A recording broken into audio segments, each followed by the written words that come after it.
చాలా బాధాకరమైన విషయం ఏందంటే అండి, ఈమె అమ్మాయి అయి ఉండి, ఇద్దరు పిల్లల తల్లి అయి, వాళ్ళ హస్బెండ్‌ని కాపాడుకుంటూ వస్తుంది.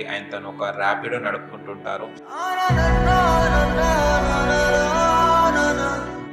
మీరు ఈ పరిస్థితికి ఎందుకొచ్చారు? అంటే ఇంతకుముందు మీరు ఏం చేసేవారు? అసలు ఏంటిది పరిస్థితి ఏంటిది మీది? మా హస్బెండ్‌కి యాక్సిడెంట్ అయింది సార్. యాక్సిడెంట్ అయితే అప్పు కింద ర్యాపిడో కూడా తీసుకెళ్ళి ఈళ్ళెవరు? బైక్ కూడా తీసుకొని నేను ఏదో ఒకటి చేసుకోవాలంటే బయట పని కూడా చూసిన. అక్కడ కూడా కొంచెం మిస్‌బిహేవ్ చేస్తున్నారు. అంటే బట్టల షాప్‌లో చేస్తుండే బట్టలు సదరడానికి పోయి తగులుకుంటా పోవడం, ఆ! ఇట్లా పైన భుజం పైన అట్లా చేయి పెట్టడం అలాంటివి జరిగింది. మగువా మగువా నీ మనసుకు లేదా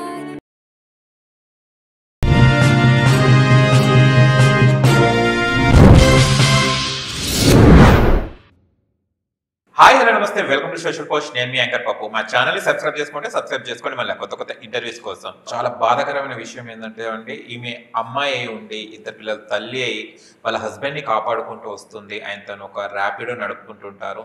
బట్ ర్యాపిడో నడుపుకునే సమయంలోనే వాళ్ళ ఆయనకి ఒక చిన్న ఇష్యూ జరగడం జరిగింది. హెల్త్ బాగాలేక హ్యాండ్ కి కొంచెం చాలా డబ్బు ఖర్చు పెట్టడం జరిగింది. హాస్పిటల్లో పెట్టి చాలా అప్పుల పాలు అవ్వడం జరిగింది. తను కష్టపడుకుంటున్న సమయంలో ర్యాపిడో నడుపుకుంటున్న సమయంలోనే డబ్బులు ఇచ్చిన వాళ్ళు, అప్పులు ఇచ్చిన వాళ్ళు ఆమెను బైక్ గుంజుకోవడం జరిగింది. ఇప్పుడు చాలా బాధాకరంగా ఉంది. అండ్ ఏదైతే యూట్యూబ్లో కొంతమంది డబ్బు మేము హెల్ప్ చేస్తామన్న వాళ్ళ దగ్గర కూడా వెళ్ళారట. బట్ ఇప్పటి వరకు వాళ్ళు కూడా ఏం హెల్ప్ చేయలేదట. చాలా బాధల్లో ఉంది. తను మా స్టూడియోని ఆశ్రయించడం జరిగింది, సోషల్ పోస్ట్ టీవీని. అండ్ తను చాలా బాధ చెప్పుకోవడానికి వచ్చింది, తనకు సహాయం కోసం వచ్చింది. తన మాటలు తెలుసుకుందాం. అసలు ఈ అమ్మాయి పేరు వచ్చేసి గీత.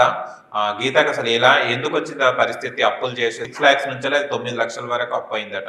ఒకసారి అడిగి తెలుసుకోవడానికి ప్రయత్నిద్దాం. నమస్తే అమ్మ, నమస్తే. ఎలా ఉన్నారమ్మా? నేను ఇప్పుడు ప్రెజెంట్ చాలా బాధల్లో ఉన్నాను సార్. ఆ, అందుకే మీ దగ్గర రావడానికి వచ్చిన. ఓకే. ఇప్పుడు నా బాధ ఏంటంటే నేను చాలా చాలా ప్రాబ్లమ్స్ ఫేస్ చేస్తున్నా సార్. నేను అంటే మీకు చెప్తే నేను చెప్పాలా వద్దా కూడా నేను చాలా ఆలోచించాల్సి వస్తుంది. చాలా బాధలు అంటే నాకు అంత టార్చర్ పెడుతున్నారు. గీత, నేను ఒకటే చెప్తున్నానమ్మా. మీరు ఏం చెప్పాలనుకున్న విషయంలో మొత్తం చెప్పండి వీడియోలో. మీరు ఏం భయపడాల్సిన అవసరం లేదు, ఏం చేయాల్సిన అవసరం లేదు. ఓకేనా? మీరు ఏం కోరుకుంటున్నారో అది అడగండి. సరే సార్, నేను చాలామంది దగ్గర హెల్ప్కి వెళ్ళిన సార్. ఒక్కసారి అయితే కొంచెం హెల్ప్ అయింది, దానివల్ల ఈ న్యూస్ వల్ల కొంచెం హెల్ప్ అయింది. కాకపోతే ఇంకా నేను పిల్లల్ని స్కూల్లో వేసుకున్నా సార్. ఆ పైసలతోని 42,000 వరకు వచ్చినాయి. నా ఫోన్పే హ్యాక్ అయింది, అది పనిచేస్తలేదు. ఇంకా నేను పిల్లల్ని ఇస్తే స్కూల్కి వేసిన.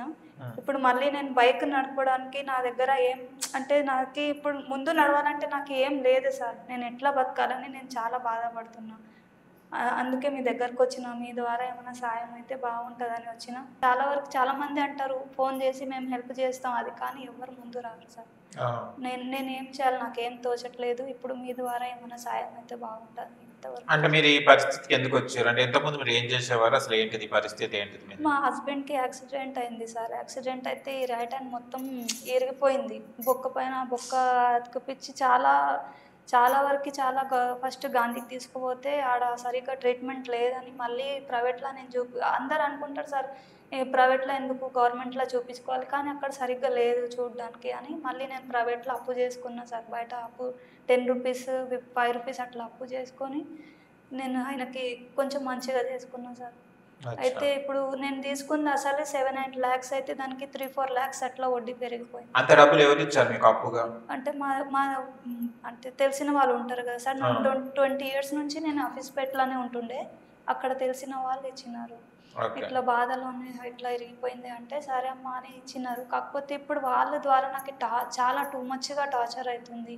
నా పిల్లల్ని తీసుకెళ్ళిపోతా అని చెప్తున్నారు సార్. నేను అప్పుకి పిల్లలకి ఏంది? నువ్వు ఇంత అప్పు చేసుకున్నావు మాకు కట్టకపోతే ఎట్లా అని పోతామని చెప్తున్నారు సార్. వాళ్ళు కట్టలేవు కదా, నీ పిల్లల్ని తీసుకెళ్ళిపోతా అని పోలీసు వాళ్ళతో టార్చర్ పెట్టిస్తున్నారు సార్. మీరు ఇది ఇది ఏమంటారు, అప్పు కింద ర్యాపిడో కూడా తీసుకెళ్ళి బైక్ కూడా తీసుకెళ్ళి ఆయనకి 50,000 ఇవ్వాలి. ఆయన బ్యాగ్ పెట్టుకున్నాడు సార్, కొత్త బైక్ అది. ఆయన పండే తీసుకున్నాడు. నేను ఈఎంఐ నేను కట్టుకుంటా ఉంటే ఆయన తీసుకున్నాడు. ఇప్పుడు ఈఎంఐ కూడా ఆగిపోయిందా? ఇంకా మొత్తం అయిపోయింది సార్. 15,000 ఏదో ఈఎంఐ ఉండే. నేను తీసుకెళ్ళిపోతాను. ఆ 15,000 పే చేయన్నాడు. నాతోని కాదు, నువ్వు బండి తీసుకోపోతా, నేను ఎట్లా పే చేసుకోవాలంటే అది అయినా పే చేసుకుంటా, నేను తీసుకెళ్ళిపోతా అని 1,23,000 కట్టినా సార్ దానికి. 50,000 కింద తీసుకెళ్ళిపోయాను. తీసుకెళ్ళిపోయాను. అయ్యో. ఎన్ని సంవత్సరాలు నడుపుతుంది ర్యాపిడో? ఒక 2 years అవుతుంది.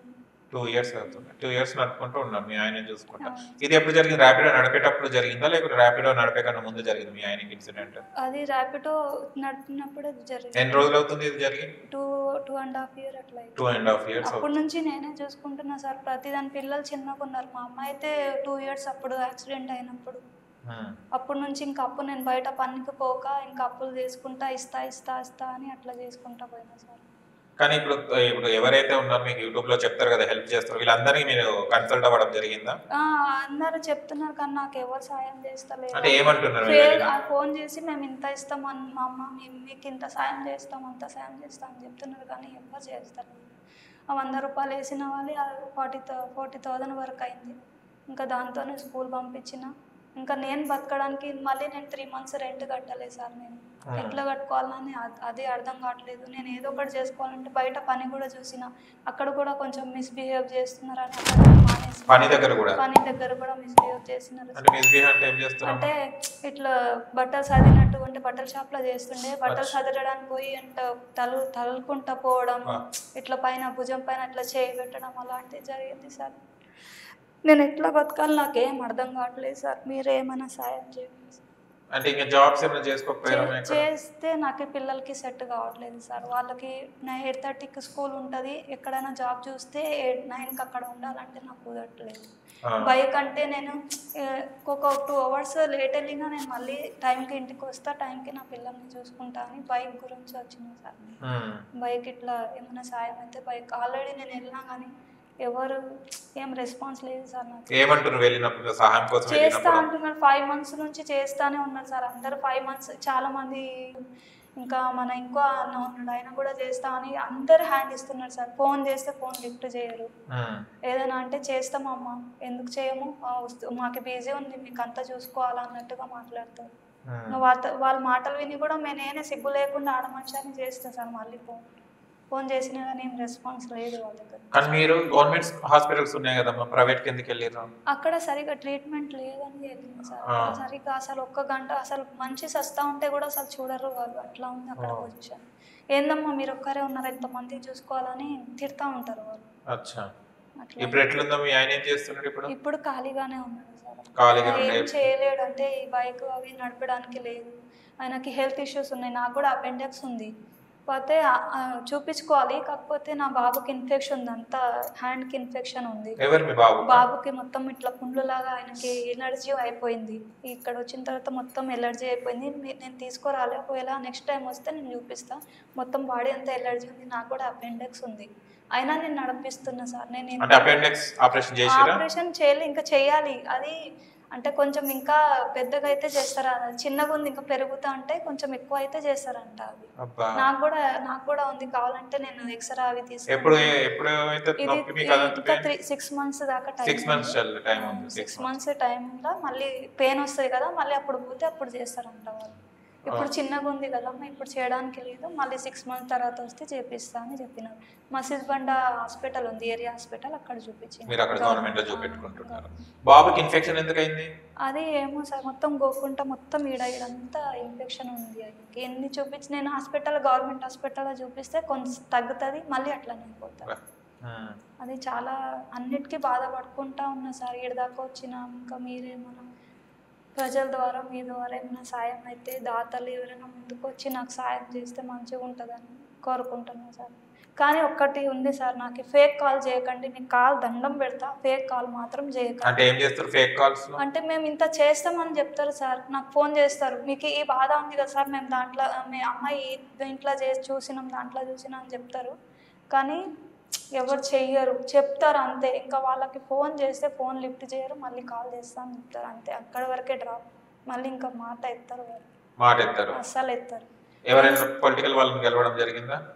పొలిటికల్ అంటే ఒక ఆయన ఉన్నాడు, ఆయన పేరైతే నాకు తెలియదు. ఆయన ఫోన్ చేసి అయితే చెప్పినారు, నేను పే చేస్తా ఎంతో కొంత అని చెప్పినారు. కానీ ఆయన వాళ్ళ మళ్ళీ ఇట్లా ఎట్లా మీకు ఇప్పుడు తిండి ఇవంతా ఎట్లా తిండి మరి అంటే ఇంకా అదే కొంచెం అప్పులు మొన్న వచ్చినాయి కదా సార్, కొంచెం ఇంకా అదే రేషన్ అవి వేసుకొని పిల్లలు అయితే స్కూల్లో వేసిన, పిల్లల ఫీజు కూడా ఇంకా బ్యాలెన్స్ ఉంది, 45,000 వరకు బ్యాలెన్స్ ఉంది ఇయర్లీ ఫీజు. మొత్తం బట్టలు బుక్స్ అవి అన్నీ జాయిన్ చేసిన అయిపోయింది, ఇంకా 45,000 వరకు ఉంది. ఇప్పుడు ఏం కోరుకుంటున్నారు మీరు? ఇప్పుడు ఏమైనా సాయం అయితే మీ ఛానల్ ద్వారా మీ వల్ల ఏమైనా మీ ఎవరైనా దాతలు ఉంటే కూడా దానివల్ల ఏమైనా సాయం అయితే కూడా సంతోషం. కానీ ఒకటి చూడండి, బీద వాళ్ళకి చేయండి సార్, మీరు ఉన్న వాళ్ళకి అందరూ అంటారు ఒక సెలబ్రిటీ వస్తే వాళ్ళకు చేస్తారు, కానీ మాలాంటిలో కూడా కొంచెం మీరు రూపాయి పట్టుకున్నా చారణ పట్టుకోండి సార్. నేను 2 చేతులు ఎత్తి దండం పెడితే చెప్తున్నాను సార్, ప్లీజ్ నేను ఒక్క మాట చెప్తున్నా, అందరు నాకు కొంచెం సపోర్ట్ చేయండి సార్. నేను నా ఒక 3 జీవితాలు మీరు నించోబెట్టినట్టయితుంది. నాకు సరిగ్గా తెలుగు రాదు, కాకపోతే నేను నా బాధ చెప్పుకోవడానికి ఈడ దాకా వచ్చిన, 2 చేతులు ఎట్టి దండం పెట్టి అంటున్నా, నాకు కొంచెం సాయం చేయండి సార్. నేను ఏదో ఒకటి నా పిల్లల్ని తీసుకొని బతుకుతా సార్. Okay, rapid నడుపుకుంటారు. బండి కూడా లేదు ఇప్పుడు మీకు? బండి ప్రెజెంట్ అయితే లేదు సార్, నేను ఐడి చూపిస్తా. ఓకేలే, ఎందుకు వేస్తారు కానీ అది కూడా లేదు, బండి లేదు, మీ ఆయనకి వర్క్ చేయదు. పిల్లలు ఏ క్లాస్ చదువుతున్నారు? ఇప్పుడు బాబు 3rd క్లాస్, అమ్మాయి 1st క్లాస్. ఓకే. అందరి దగ్గర ఏడ్చి చెప్పినా సార్, అందరికీ కాలు మొక్కినా, ఇప్పటికి దండం పెడుతున్నా, కొంచెం సాయం చేయండి అని చెప్తున్నా. ఒక లక్షలు వేయకండి, నాకు మీకు ఎంత తోస్తే అంత వేసి నాకు సాయం చేయండి అంటున్నా. ఓకే. ఎవరైనా దాతలు ఉంటే కూడా కొంచెం ముందుకు వచ్చి సాయం చేయండి, ఉన్న వాళ్ళు కొంచెం చేయండి, మాలాంటి బీద వాళ్ళకి కొంచెం సాయం చేయండి, అంతే, చెప్పేది ఏం లేదు. చాలా బాధాకర విషయం అసలు, మీ ఆయన అట్లా ఉన్నాడు, నువ్వు ఇట్లా. ఇప్పుడు ఏం చేసుకుంటున్నావు? ఇప్పుడు ఏం చేస్తలేరా? ఇప్పుడు ఏం చేస్తలేను సార్, పిల్లల్ని స్కూల్లో వేసిన, అంతే. ఓకే, సరే చూద్దాం, ఇంటర్వ్యూ ద్వారా ఎవరైనా మీ గూగుల్ పే నెంబర్ అవి వేస్తాం మేము, ఎంతమంది సహాయం చేస్తారో చూద్దాం. ఓకేనమ్మా? ఓకేనా? చూశారు కదా ఫ్రెండ్స్, ఒక గీత అనే అమ్మాయి బాధ, వాళ్ళ ఫ్యామిలీ గురించి ఆయన అప్పుల పాలు అవ్వడం జరిగింది, వాళ్ళ భర్త యాక్సిడెంట్ అవ్వడం వల్ల జరిగింది. అండ్ మీకు కనీసం తగ్గి ఎంత తోచినా మీ ఎంతో ఖర్చు పెడుతుంటాం, మీరు ఎంతో 5, 10, 100 ఎంతో వేస్తే తన 4 జీవితాలు బాగుపడతాయి, 4 జీవితాలు నిలబెడతాయి. అండ్ చాలా బాధగా ఉంది అమ్మాయిని చూస్తుంటే గీతను. అండ్ మీరు కూడా కొంచెం హెల్ప్ చేయండి. అండ్ ఎవరైతే ఉన్నారో కొంచెం ఈ వీడియో చూస్తున్నారో ప్రతి ఒక్కరు హెల్ప్ చేయాలని చేతులెత్తి మనస్ఫూర్తిగా కోరుకుంటున్నాను. ప్లీజ్ హెల్ప్ చేయండి గీతకి. అండ్ ఎంతో కొంత తను హెల్ప్ చేస్తుంటే, ఎందుకంటే తన ర్యాపిడో నడుపుకునే అమ్మాయి తను, అది కూడా తీసుకెళ్లారు. ఇప్పుడు తనకి ఏ పరిస్థితి లేదు, తను 1,15,000 కట్టేసి బతకాలి. మీరు అందరూ సాయం చేయండి నాకు ప్లీజ్ అంటున్నా, నేను అందరూ అంటున్నా, దండం పెట్టి అంటున్నా, పిల్లల్ని నన్ను చూడడానికి ప్రెసెంట్ నాకు ఎవరు లేరండి, ప్లీజ్. నేను చాలా బాధల్లో ఉన్నా, నేను కష్టాల్లో ఉన్నా, ప్లీజ్ నాకు కష్టం అర్థం చేసుకోండి. మీ అమ్మ వాళ్ళు లేరమ్మా? ఎవరు లేరు? మమ్మీ డాడీ ఎవరు పట్టించుకోరు సార్, నేను లవ్ మ్యారేజ్ చేసుకున్నా సార్, ప్లీజ్ ఎవరైనా ఉంటే ముందుకు రండి సార్, ప్లీజ్. మీ అత్తయ్య వాళ్ళు ఎవరు లేరు? లేదు సార్, నాకు ఎవరు లేరు సార్, మీలాంటి వాళ్ళు ఇంకెవరైనా వస్తే సాయం చేస్తే చాలా మంచిగా ఉంటుంది. కంపల్సరీ ఏడవక అయితే ఎవరో ఒక దేవుళ్ళగా వచ్చి సహాయం చేస్తారు, టెన్షన్ పడకు, వస్తారు. ఇంత పెద్ద సమాజం ఉంది, కంపల్సరీ చేస్తారు, ఎవరు టెన్షన్. చూశారండి పాపం గీత ఆవేదన. ప్లీజ్ ఎంతో కొంత సహాయం చేయాలని మనస్ఫూర్తిగా కోరుకుంటున్నాను.